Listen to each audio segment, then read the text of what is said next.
Hello विद्यार्थी मित्रों, Saraswat school राता वापी में आप सबનું हार्दिक स्वागत है। आज આપણે ધોરણ 11 ગણિત વિષયના JEE માટેનું પ્રકરણ નંબર 3 ત્રિકોણમિતીય વિધેયનો 8મો ભાગ જોવા જઈ રહ્યા છે। પાછલા વિડિયોમાં તમે અમુક MCQ આપણે સોલ્વ કરેલા હતા કે જેના આધારે તમે સરવાળાના સૂત્રનો ઉપયોગ કરીને જવાબ મેળવી શકો છો।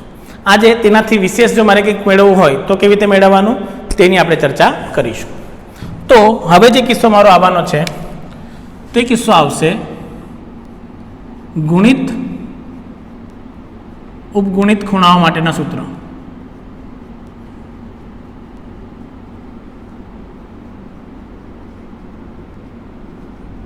गुणित उपगुणित खूणाओं माटेना सूत्र केवी रीते आववाना छे एटले के सौ प्रथम सूत्र आपणे जे साबित करवानुं छे के जो मने sin 2a नुं सूत्र पूछवामां आवे के 2x के 2 अल्फा 2 बीटा तो sin 2a नुं सूत्र शुं बने। चलो sin 2a નું સૂત્ર એકચ્યુઅલીમાં બને છે આ રીતે કે 2 sin a ગુણાકારમાં cos a। હવે વાત આવે કે સર સૂત્ર બન્યું કેવી રીતે, તો તમારા પાસે sin a plus b નું સૂત્ર છે મારા પાસે। sin a plus b નું સૂત્ર શું આવે, sin a cos b વત્તા cos a sin b। હવે તમે બધે b ની જગ્યાએ a મૂકી દો तो आ थी जैसे a प्लस ए, तो अँ पण ए आई जैसे, अँ पण ए आई जैसे, ने अँ पण ए अँ पण ए, तो sign A sine cos B sign A cos A, तो आ शू आई जैसे आ रीते के sign A I गयु, uh cos A आई गयु वत्ता कॉस ए आई गयु अने आ साइन ए आई गयु। तो केटली वार आव्युं साइन ए कॉस ए बे वार, तो लखी शको बे वखत साइन ए कॉस ए। ख्याल आव्यो? एटले पाछा जरूरी कया छे? सरवाळाना सूत्र ज। आमां पण जे जरूरी छे ते कया सूत्र छे? सरवाळाना सूत्र ज जरूरी छे। तो सरवाळाना सूत्र परथी पण तमे आ बधा सूत्र मेळवी शको छो, परंतु तमे मोढे याद राखशो तो वधारे सरळता रहेशे। चलो बीजुं सूत्र आवशे मारा पासे cos 2a नुं। चलो cos 2a नुं बीजुं सूत्र आवशे 2 सॉरी आना माटे जे सूत्र आवशे ते पाछुं cos अल्फा प्लस बीटा परथी मेळवी शको छो।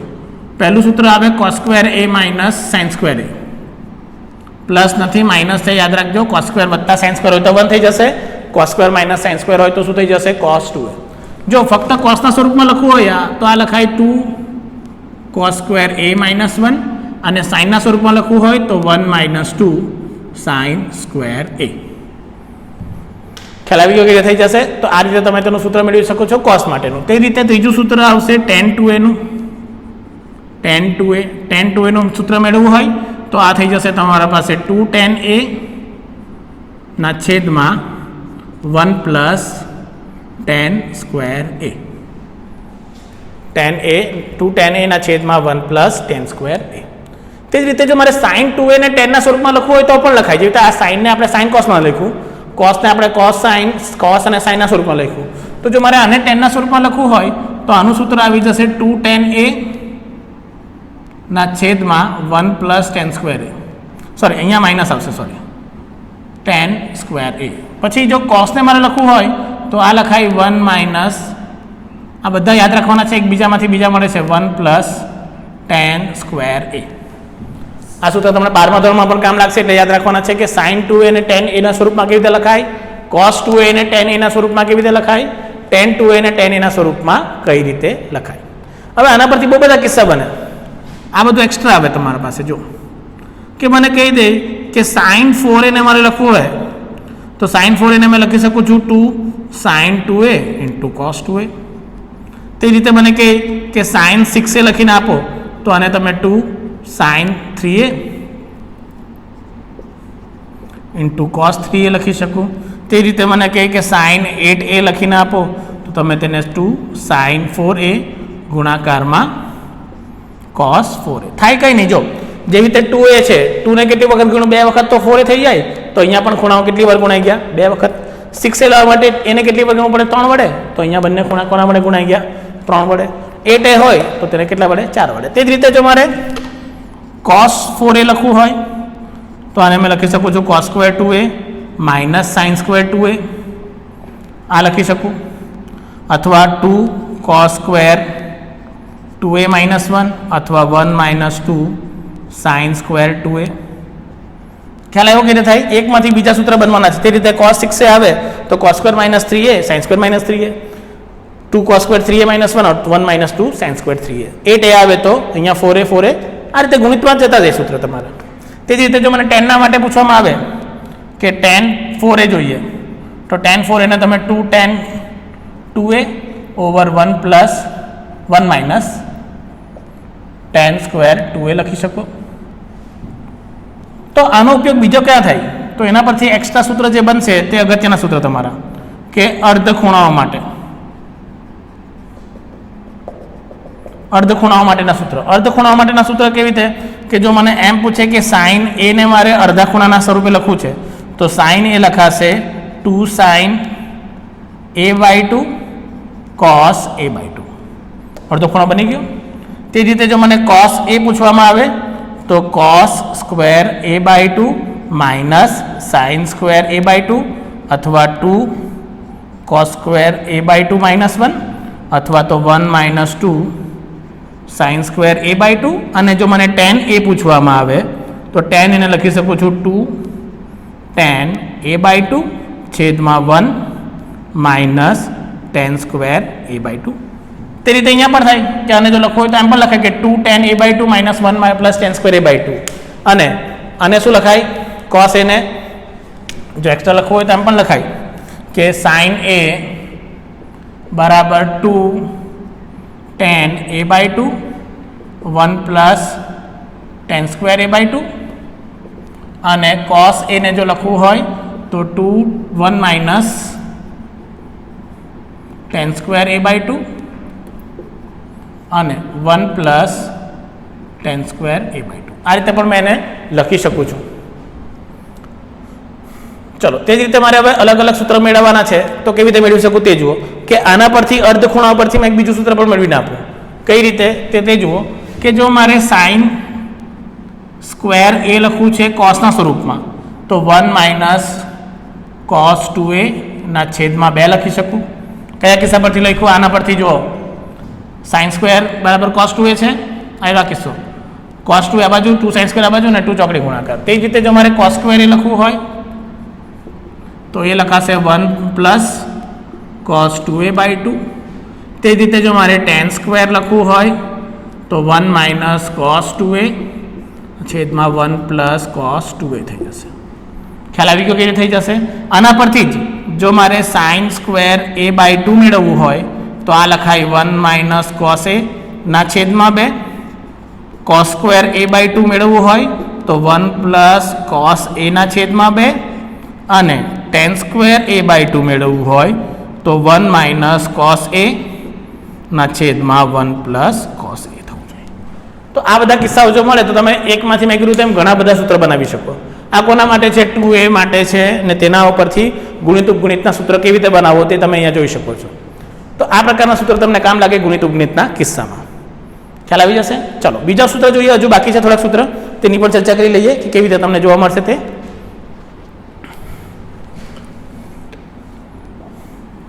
આ બધું ઓફિશિયલ છે ને આ એક્સ્ટ્રા સમ થઈ ગયા. હવે પાછા એક્સ્ટ્રા સમમાં જો બીજા કયા સૂત્ર તમારે આવવાના છે તેની ચર્ચા કરું. કે નેક્સ્ટ સૂત્ર આવી જશે મારા પાસે ચોથા નંબરમાં sin 3a નું સૂત્ર. sin 3a નું સૂત્ર થઈ જશે 3 sin a minus 4 sin cube a. ચલો આ કેવી રીતે મળે કે તમારી પાસે પાછું sin a પ્લસ b નું સૂત્ર છે તો તમે sin a ને sin a પ્લસ 2a લખી દો એટલે તમને શું મળે sin a ગુણાકારમાં cos 2a વત્તા sin 2a ગુણાકારમાં cos a. પછી શું કરો cos 2a ને sin ના સ્વરૂપમાં અને sin 2a ને sin cos ના સ્વરૂપમાં લખો તો આને લખાઈ જુઓ sin a ગુણાકારમાં 1 માઇનસ 2 sin સ્ક્વેર a આપણે હમણાં જ જોયું વત્તા 2 sin a cos a આપણે હમણાં જ જોયું અને ગુણાકારમાં cos a આવી ગયું. ચલો ગુણાકાર કરો એટલે અહીંયા આવી જશે sin a minus 2 sin cube a આવી ગયું વત્તા cos a ગુણાકારમાં cos a એટલે cos સ્ક્વેર a અને cos સ્ક્વેર ને sin ના સ્વરૂપમાં લખવાનું છે તો આ લખાશે 2 sin a ગુણાકારમાં 1 માઇનસ sin સ્ક્વેર a. ચલો પાછો ગુણાકાર કરો તો તમને મળશે જુઓ sin a minus 2 sin cube a વત્તા 2 sine a minus 2 sine cube a. ચલો 2 sine a plus sine a થઈ જશે 3 સાઇન એ માઇનસ 2 થઈ જશે માઇનસ 4 સાઇન ક્યુબ એ. જો આવી ગયું સાબિતી. તો આ રીતે તમે બધી સાબિતી પર પહેલાં 2a ના સૂત્ર જાણવા જરૂરી હતા. ત્યાર પછી તમે આ ગણતરી પાછો આલ્ફા પ્લસ બીટા સરવાળાનું સૂત્ર કેટલા અગત્યના છે તે તમને ખ્યાલ આવી ગયો આના પરથી જ. તો તમારે ધ્યાન રાખવાનું છે સાબિતી કોઈ વાર આવે છે એક્ઝામમાં તો તમે કરી શકો, નહીં તો JEE કોઈ દિવસે સાબિતી પૂછવામાં નથી આવતી. તો જેટલું સૂત્ર તમે યાદ રાખશો તેટલું વધારે બેટર રહેશે.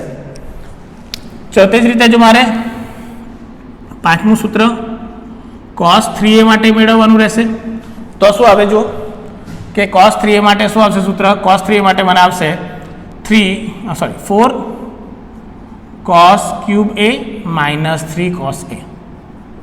આ કોના માટે આવી જશે? cos 3a માટે. ચલો તે જ રીતે નેક્સ્ટ સૂત્ર આવશે tan 3a માટે. ચલો હવે tan 3a માટે તમારે એમ નહીં કરી દેવાનું કે અરે સર sin 3a ના છેદમાં cos 3a કરો તો તમને જવાબ મળી જાય.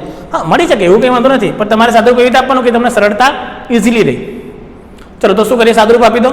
તો આ શું આવી જશે જુઓ તમારા માટે? તો આની સાબિતી આવશે તમારા પાસે પાછું same 3 tan a minus tan cube a over 1 minus 2 tan square a. 3 tan a minus tan cube a ના છેદમાં 1 માઇનસ 3 આવશે, સોરી ખોટું લખી ગયું છે, 1 માઇનસ 3 tan સ્ક્વેર a. તો આ કોનું સૂત્ર આવી જશે તમારું? tan 3a માટેનું. તો તમે આની ગણતરી કરી શકો છો tan 3a માટે કે તમે સૂત્ર કેવી રીતે મેળવશો. આના પછી તમે બીજા બધા સૂત્ર પણ કે sin ક્યુબ એને a અને 3 ના સ્વરૂપમાં મેળવવું છે તો મેળવી લો, cos ક્યુબ ને 3a અને a ના સ્વરૂપમાં મેળવવું છે તો મેળવી લો. તો તમે આ બધી ગણતરી ખૂબ જ સરળતાથી કરી શકો છો. તમારે ધ્યાન રાખવાનું છે કે તમારો સૂત્ર ખોટું પડવું જોઈએ નહીં. ચલો ત્યાર પછી થોડાક એક્સ્ટ્રા સૂત્ર કે ચલો જે તમારા બુકમાં નથી આપેલા પર આપણે ધ્યાનમાં રાખવાના છે એ કયા છે કે ખૂણાઓ 2 કે 3 સ્વરૂપમાં આવી જાય તો શું કરવાનું? ખૂણાઓ 2 થી 3 ખૂણાના સ્વરૂપમાં આવી જાય તો તમે એને કેવી રીતે કરી શકો? એટલે સૂત્ર જોઈ લો. એ એક્સ્ટ્રા સૂત્ર છે જે તમારા બુકમાં નથી આપેલા, પણ જો આવું આવી જાય તો તમે આમાં આ લોજિક પણ લગાવી શકો છો. એમ તો લોજિકલ સોલ્યુશન છે આખું, પણ તમે ડાયરેક્ટ પણ યાદ રાખી શકો છો. ચાલો જુઓ, સૌ પ્રથમ આવશે સૂત્ર, આ પાછા એક્સ્ટ્રા સૂત્ર છે કે મને આપી દે સાઇન a વત્તા b વત્તા c 3 ખૂણાઓનો સરવાળા માટે. અહીંયા કેટલા ખૂણાઓ છે? સાઇન a વત્તા b વત્તા c. ચલો આનું સાદરૂપ કેવી રીતે આપવાનું તે જુઓ. આનું સાદરૂપ તમારે કેવી રીતે આપવાનું છે તેની ચર્ચા કરીએ. તો શું કરવાનું? એકને સાઇન આપવાનું, બાકીના બેને કોસ, પાછું બીજાને સાઇન આપવાનું, બાકીના બેને કોસ. એટલે પહેલી ક્રિયા તો આ જ કે પહેલું સાઇન a તો પછી કોસ a cos b વત્તા છે એટલે મારે બધે શું લગાવવાનું છે? વત્તા. ચલો પછી નેક્સ્ટ cos a ગુણાકારમાં sin b ગુણાકારમાં cos c, પાછું વત્તા cos a cos b ગુણાકારમાં sin c અને માઇનસ લાસ્ટમાં લખવાનું sin a sin b અને sin c. આ સૂત્ર તમે બનાવી શકો કેવી રીતે? આલ્ફા પ્લસ બીટાનું b પ્લસ c ને એક નવો ખૂણો બનાવી લો અને ત્યાર પછી સાદુરૂપ આપશો તો પણ તમને આ જોવા મળશે. તો તમે સાદુરૂપ આપશો તો તમને મળશે સાઇન, પહેલાં જો કઈ યાદ રાખવાનું, પહેલા ખાતે સાઇન, બીજા સાથે કોસ, બીજા સાથે સાઇન, બીજા બે સાથે કોસ, ત્રીજા સાથે સાઇન, બાકી બે સાથે કોસ અને છેલ્લે 3 સાથે સાઇન લગાવીને તેને શું કરવાનું? માઇનસ. તે જ રીતે જો મને cos a plus b plus c આપી દે તો શું કરવાનું? સેમ ક્રિયા, પણ આ વસ્તુ પહેલાં આવી જાય. કઈ કે બધાને જે કોસનો ખૂણો આપેલો છે તમે તે બધું એકસાથે તમારે લઈ લેવાનું છે, પર કિસ્સો હવે સાઇન લગાવવાનું બધા સાથે. તો અહીંયા આવી જશે cos a cos b cos c, પછી માઇનસ પહેલાં બે સાથે sine, sin a sin b cos c, પછી પાછું minus sin a cos b sin c અને minus cos a sin b અને sin c. ખ્યાલ આવી ગયો કેવી રીતે થશે? અહીંયા સાઇન 2 વાર આવી જશે અને તમે તેનું આન્સર મેળવી શકો છો. એટલે તમે cos abc પછી પહેલાને cos, બાકીના બેને સાઇન, બીજાને સાઇન, બીજાને cos, બાકીના બેને સાઇન, ત્રીજાને cos અને બાકીના બેને સાઇન, તે રીતે તમે આપી શકો. ત્રીજો કિસ્સો આવી જશે કે tan a plus b plus c નું સૂત્ર. તો tan a પ્લસ b નું સૂત્ર આવી જશે tan a વત્તા tan b વત્તા tan c minus tan a ગુણાકારમાં tan b ગુણાકારમાં tan c આખાના છેદમાં 1 માઇનસ કૌંસમાં tan a ગુણાકારમાં tan b વત્તા tan b ગુણાકારમાં tan c વત્તા tan c ગુણાકારમાં tan a. ખ્યાલ આવી ગયો? tan a plus tan b tan c minus tan a minus tan b minus tan c 1 minus tan a tan b plus tan b tan c અને minus tan plus tan c tan a. આ 1 અને આખું માઇનસમાં કૌંસમાં આવી જશે. અથવા તમે કૌંસ કરી નાખો તો આ માઇનસ અને આ માઇનસ લખી શકો. તો આ પ્રમાણે તમે આ એક્સ્ટ્રા સૂત્રનો પણ ઉપયોગ કરીને જવાબ સરળતાથી મેળવી શકો છો. ખ્યાલ આવી ગયો કે રીતે થઈ જશે? હવે જો આ જ વસ્તુ કોઈ ત્રિકોણ એબીસી માટે કહેવામાં આવે, આ જ વસ્તુ કોઈ ત્રિકોણ એબીસી માટે કહેવામાં આવે તો આપણને ખબર છે કે ત્રિકોણના ત્રણે ખૂણાનો સરવાળો કેટલો થાય? એબીસી બરાબર પાઈ થઈ જાય. જો એબીસી બરાબર પાઈ આપેલું હોય તો તમે લખી શકો કે tan a plus tan b plus tan c નું મૂલ્ય, તો જો એબીસી બરાબર પાઈ માટે તમે આ સૂત્ર લેશો તો તમને ડાયરેક્ટ જવાબ મળશે કે tan a વત્તા tan b વત્તા tan c બરાબર tan a ગુણાકારમાં tan b ગુણાકારમાં tan c. તો આ બધા મૂલ્ય સમાન આવે કે 3 સરવાળો કરીને જવાબ મેળવું કે 3 ગુણાકાર કરીને જવાબ મેળવું, મારા બધા જવાબ શું આવે છે? સમાન. ક્યારે? પર એ ત્રિકોણ એબીસી માટે પૂછેલું હોય તો, બાકી કોઈના માટે નહીં. તો આ એક કિસ્સો છે, તમે તેનો ઉપયોગ કરી શકો છો. ચાલો ત્યાર પછી જે એક એક્સ્ટ્રા સૂત્ર આવશે તે તમારે યાદ રાખવાનું છે. શું આવશે તે? આ એક એક્સ્ટ્રા સૂત્ર તમને એમસીક્યુ અને પેલા સોલ્વ કરવામાં બહુ સરળતા પડશે. તો તમારે ધ્યાન રાખવાનું છે કે તમે તેનું મૂલ્ય કેવી રીતે મેળવો છો. ચલો પહેલું સૂત્ર છે, આ એક્સ્ટ્રામાં ઇમ્પોર્ટન્ટ સૂત્ર છે. પહેલું છે કે સાઇન π/3 માઇનસ થીટા ગુણાકારમાં સાઇન થીટા અને ગુણાકારમાં સાઇન π/3 પ્લસ થીટા. એટલે π/3 ની જગ્યાએ તમે 60 લખી શકો. જો આવું આવી જાય π/3 ની જગ્યાએ તમે શું લખી શકો છો? 60. જો આવું 3 પદ એક સાથે તમારે આવતા હોય તો આનો જવાબ થઈ જશે 1/4 sin 3 થીટા. પછી બતાવશું કે ઉપયોગ કઈ રીતે થશે. તે જ રીતે જો કોસમાં આવી જાય cos π/3 માઇનસ થીટા ગુણાકારમાં cos થીટા ગુણાકારમાં cos π/3 પ્લસ થીટા બરાબર પાછું આ થઈ જશે 1/4 cos 3 થીટા. અને જો 10 માં આવું આવી જાય tan π/3 માઇનસ થીટા ગુણાકારમાં tan થીટા ગુણાકારમાં tan π/3 પ્લસ થીટા. તો આનો જવાબ આવી જશે ડાયરેક્ટલી 1/4 ની લાગશે ડાયરેક્ટલી, એટલે આ બેનો ભાગાકાર કર્યો ઇન શોર્ટ. હવે તો કે સર આનો જવાબ શું આમ છે? આટલું તો અમારે કરવાની શું જરૂર છે? આમાં તો ડાયરેક્ટ આન્સર આવી જાય છે. તો મને આવું આપેલું હોય, દાખલા તરીકે એક ઉદાહરણ આપું કેમ ફટાફટ થાય તે, કે મને એમ કહી દે કે સાઇન 10 ડિગ્રી, સાઇન 70 ડિગ્રી અને સાઇન 40 ડિગ્રી લઈ લઈએ, 70 લઈ લઈએ અને સાઇન 50 લઈ લઈએ. સોરી 2 ડિગ્રી છે. આનો જવાબ મેળવવાનો છે મારે. તો મારે શું કરવું પડે? એસએસ આપેલું છે અને સાબિતી મેં પાછી બતાવ્યા કે કેવી રીતે થાય, પણ ડાયરેક્ટ ગણતરી કરવાની છે તો કેવી રીતે કરવાની તે જુઓ. કે સાઇન 70 ને મેં લખું તારે લખી શકું છું. પહેલું લખી દઈએ સાઇન 70, એટલે સાઇનને 50 ને મેં પહેલાં સાઇન 70 ને લખું છું. સાઇન 70 ને લખાય 60 પ્લસ 10, પછી સાઇન 10 વચ્ચે અને આને લખાય સાઇન 50 ને સાઇન 60 માઇનસ 10. જો આ સ્વરૂપ આવી ગયું 60 માઇનસ થીટા થીટા, એટલે ડાયરેક્ટલી મારો આન્સર સુધી જશે 1/4 સાઇન 30 10 into 3. સાઇન 30 નું મૂલ્ય 1/2, એટલે આન્સર આવી ગયો 1/8 ડાયરેક્ટલી. પછી આની ગણતરી બી બતાવે કે કેવી રીતે ડાયરેક્ટ થાય, પણ આ એક જસ્ટ લોજિકલ છે કે આવો પ્રશ્ન આવી જાય તો તમારે ગણતરી કેવી રીતે કરવાની અને જવાબ કેવી રીતે મેળવવાનો. તો તમારે ધ્યાન રાખવાનું છે કે તમે સૂત્રો કેવી રીતે મેળવો છો. હવે વાત આવે કે સર આ બધા સૂત્રોની જરૂર શું છે, આપણને શું કામ આવે કે આ બધા સૂત્રોને કામ આવી જવાનું છે. તો તેના માટે એક બે ઉદાહરણો જુઓ એટલે તમને ખ્યાલ આવશે કે હા આ બધા સૂત્રો પણ આપણા માટે એટલા જ અગત્યના છે કે જેથી કરીને તમે તેનો જવાબ મેળવી શકો. કેમ અગત્યના છે તેનું કારણ તમને બતાવું છું. એક બે એમસીક્યુ જસ્ટ નાના નાના લઈએ છીએ આપણે કે જેથી કરીને આપણને આન્સર મેળવવામાં ખૂબ સરળતા પડે. ધારો કે મારા પાસે એક પ્રશ્ન છે આવો કે 1 માઇનસ tan સ્ક્વેર 15 અંશ ના છેદમાં 1 પ્લસ tan સ્ક્વેર 15 અંશનું મૂલ્ય શું થાય તે શોધીને આપવાનું છે. 1 માઇનસ tan સ્ક્વેર 15 અંશ અને 1 પ્લસ tan સ્ક્વેર 15 અંશનું મૂલ્ય શું આવે તે શોધીને આપવાનું. વિકલ્પ લઈ લઈએ કે 1 1/2, વર્ગમૂળ 3/2 અથવા 0. ચાલો હવે આનું સૂત્ર કેવી રીતે tan 15 અંશનું મૂલ્ય આપણે મેળવેલું છે. પહેલાં tan 15 અંશનું મૂલ્ય આપણે મેળવેલું છે. શું આવેલું યાદ છે બધાને? tan 15 અંશનું મૂલ્ય યાદ છે કોઈને? કેવી રીતે મેળવેલું છું તો તેનો ઉપયોગ તમે કરી શકો છો અહીંયા. તો tan 15 અંશનું મૂલ્ય યાદ છે કોઈને? tan 15 અંશ કેવી રીતે મેળવવાનું આપણને ખબર છે. તો આને લખાય tan 45 - 30 અથવા તો 60 - 45 લખી શકો તમે. તો આને શું લખાય? tan 60 - tan 45. આ મૂલ્ય યાદ રાખવા કીધેલા હતા તમને બધાને. 1 પ્લસ tan 60 અને tan 45. એટલે આ થઈ જશે √3 - 1 અને આ √3 + 1. આ એક મૂલ્ય મળી જાય. અથવા કરણી લઈને આપણે આનું સાદુરૂપ પણ મેળવેલું હતું.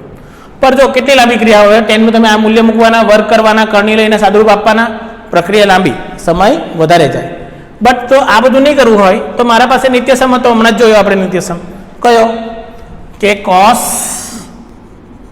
2a ને મેં શું લખી શકું? 1 - tan² a/1 + tan² લખાય. સૂત્ર આપણે હમણાં જ જોયું છે. તો એની જગ્યાએ જો શું આપેલું છે આપણને? 15. આનું મૂલ્ય કોના બરાબર? 2a બરાબર. માટે મારા પ્રશ્નનો જવાબ કોના બરાબર થઈ જશે? cos 2 ગુણાકારમાં 15 અંશ, એટલે કે કોના બરાબર? cos 30 અંશ બરાબર થઈ જશે. એટલે આનું મૂલ્ય તો ખબર છે, વર્ગમૂળ 3/2. ફટાફટ નિત્યસમ યાદ હોય તો બરાબર, નહીં તો 15 અંશનું મૂલ્ય મૂકીને ગણતરી કરવી પડે. તે જ રીતે જવાબ આપી દો કે 2 tan π/8, સોરી π/8 ને આપણે લઈ લઈએ. 2 tan π/12 1 + tan² π/12. આનું મૂલ્ય કોના બરાબર થાય તે શોધીને આપવાનું છે. ચલો આ શું થઈ ગયું? સૂત્ર કયું છે? 2 tan a/1 + tan²a. ચલો આને મેં લખી શકું sin 2a. સૂત્ર યાદ રાખેલું હોય તો એની જગ્યાએ શું છે? π/12 છે. એટલે મારો આન્સર શું આવવાનો? sin 2 × π/12. માટે મારા પાસે આવી જશે sin π/6. એટલે આનું મૂલ્ય તો 1/2 છે. ફટાફટ, નહીં તો શું કરવું પડે? સાદુરૂપ આપવું પડે, π/12 નું મૂલ્ય શોધવું પડે તમારે. ત્યાર પછી તમે તેનું મૂલ્ય મૂકીને જવાબ મેળવી શકો. પરંતુ તેના આગળનું જો સૂત્ર મને ખબર હોય ગુણિત ઉપગણિતનું, તો મેં એનો આન્સર ફટાફટ આપી શકું છું. એટલે તમે તમારા પાસે રાખી કે તમે તેનો આન્સર કેવી રીતે મેળવો છો, અને તેના પરથી તમે તેનો જવાબ ખૂબ જ સરળતાથી મેળવી શકો છો. એટલે તમારા પર આધાર રાખશે કે તમે આની ગણતરી ક્યારે અને કઈ રીતે કરવાના છો. પછી અમુક સૂત્ર તમારે ડાયરેક્ટ યાદ રાખવાના. આ તમારા માટે ખાલી એક્સ્ટ્રામાં છે, અહીંયા નીચે લખી દઉં છું. આવું કંઈક આવે ને તો ડાયરેક્ટ તમારે આ લખી દેવાનું. જેટલું યાદ રાખી શકો તેટલું વધારે બેટર છે. કારણ કે JEE છે એટલે ફોર્મ્યુલા બહુ બધા યાદ રાખવાના આવે. તો તમારે જોવાનું કે તમને આન્સર કયો આપેલો છે. ધારો કે પહેલું આવી જાય આવી રીતે કે વર્ગમૂળમાં 1 + sin θ / 1 - sin θ. જો આવી જાય તો આનું સૂત્ર થઈ જશે tan π/4 + θ/2. અને તમે લખી શકો છો tan π/4 + θ/2. પછી તે જ રીતે ખાલી ઉલટું થઈ જાય 1 - sin θ / 1 + tan θ, સોરી 1 + sin θ. તો આને તમે tan ના સ્વરૂપમાં લખી શકો tan π/4 - θ/2. પછી તે જ રીતે વર્ગમૂળમાં 1 - cos θ / 1 + cos θ આવી જાય તો તમારું મૂલ્ય આવી જાય tan θ/2. અને તે જ રીતે વર્ગમૂળમાં 1 + cos θ / 1 - cos θ આવી જાય તો આનું મૂલ્ય થઈ જશે cot θ/2. એટલે તમારો અર્ધખૂણાના સૂત્ર તમને અહીંયા કામ લાગશે.